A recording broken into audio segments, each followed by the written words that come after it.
نحمده ونصلي على رسوله الكريم أما بعد فأعوذ بالله من الشيطان الرجيم بسم الله الرحمن الرحيم ويل للمطففين الذين إذا اكتالوا على الناس يستوفون صدق الله العظيم۔ سامعین گرامی، مطفف کے معنی ہوتے ہیں ناپ تول میں کمی کرنے والا، اور ویل کے معنی ماقبل درس میں بتا چکا ہوں کہ ہلاکت، بربادی، عذاب۔ تو اللہ تعالیٰ نے فرمایا کہ ہلاکت ہو، بربادی ہو ناپ تول میں کمی کرنے والوں کے لیے۔ پھر آگے تفصیل بیان کرتے ہیں، الذین اذا اکتالوا علی الناس یستوفون، یہ ایسے لوگ ہیں کہ جب وہ خود دوسروں سے مال لیتے ہیں تو پھر پورا لیتے ہیں، یستوفون، اور جب یہ خود کسی کو مال دیتے ہیں تو پھر ناپ تول میں کمی کرتے ہیں۔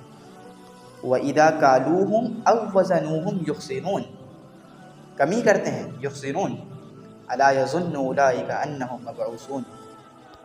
اللہ تعالیٰ فرماتا ہے کہ یہ لوگ گمان نہیں کرتے کہ یہ لوگ دوبارہ زندہ کر کے اٹھائے جائیں گے، اپنے رب کے سامنے پیش کیے جائیں گے قیامت کے دن۔ کیا یہ لوگ بھول چکے ہیں؟ کیا ان لوگوں نے سمجھ لیا ہے کہ ناپ تول میں کمی کرنا کوئی چھوٹا گناہ ہے؟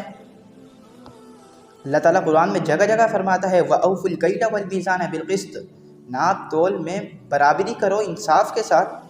اور ایک قوم کو مخاطب کر کے فرمایا وَيَا قَوْمِ أَوْفُوا الْمِكْيَالَ وَالْمِيزَانَ بِالْقِسْطِ، یہ قوم شعیب علیہ السلام تھی۔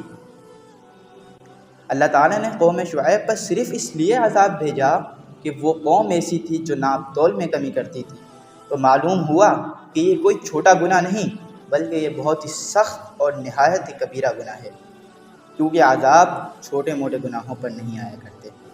ہم اپنے گریبان میں جھانکیں تو ہمیں ہر 5 میں سے ایک شخص ایسا ضرور ملے گا جو کہ دھوکے بازی میں ملوث نظر آئے گا۔